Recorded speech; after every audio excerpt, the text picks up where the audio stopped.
Hello mga kajuday! For this video po, tayo ay mag-unbox ng ating Salad Master Food Processor. Wow!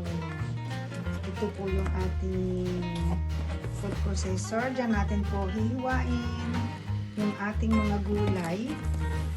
Yan. Ito po yung mga cone. Bawat cone po ay may number. Yan mga kajuday.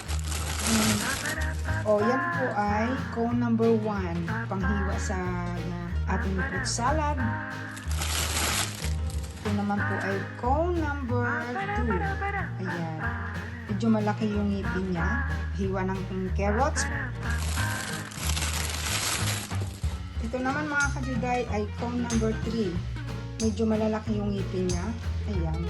Doon natin hiwain yung ating repolyo. Ayan. Ito pa yung iba niyang mga cone. Ito ay cone number 4. Hindi ako nagkakamali. Cone number 4, yes. Ano siya? Wala siyang ngipin. Ayan, malinis. Wala siyang ngipin. At ito naman po ay cone number 5. Yung kabila malinis at yung kabila ay may ngipin. At ito naman po yung pinagkakabutan ng ating food processor machine.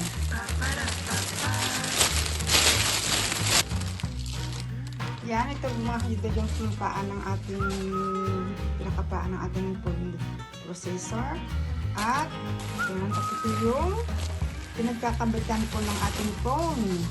Ito ay si solid, talagang stainless na mabigat. Ayan. Dito natin ilalagay ang cone. Tapos ating iikot. Ipakikita ko po sa inyo mamaya pag ako naghiwa ng gulay. Ayan. Isusot natin po yung pinaka-cover niya. Ayan. Para pagka mga katog ng hiwa natin ng kamatis, ilalagay natin sa loob, isasarado natin. At iikot-ikot. Yan, mga kajuday, unahin natin ang cone number 3. Madali siyang gamitin. Pag ganyan, papunta dito ay pasara. Ay patanggal. At papunta naman dun ay lock. Mga kajuday, ang hindi pala natin alam, lahat ng mga tumutubo sa itaas, katulad ng repolyo, di ba tayo tinatanggal natin ito, yung matigas. Ito pala, dito pala yung mga vitamins, kaya wag nang tatanggalin. Ayan, umpisa natin. So, ito po, ganito ang paghiwa nito. Pataas. Ayan. Tapos, hawak natin ng ganito.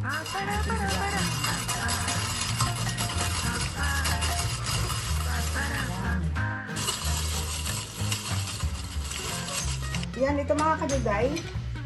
Maghihiwa tayo ngayon ng carrots, kaya ang nilagay ko po ay cone number 2. Yung maliit na, atin pong ilagay dito sa loob. Yan. Hindi delikado ang kamay natin na mahihiwa. Same din po ng ng zucchini.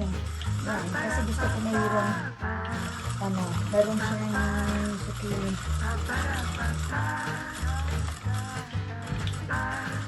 Ayan mga kajuday, hanggang dito na lang po yung pag-unboxing natin ng ating food processor po ng Salad Master. Nakita nyo naman kung gaano ko kabilis na hiwa yung ating gulay, ang ating repolyo at yung ating zucchini para sa ating lumpiang sariwa. Ayan, maraming salamat. Thank you for watching.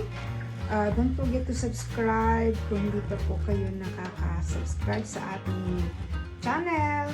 Click the button para updated po kayo sa mga video ko pang susunod. Maraming salamat. Ciao, ciao!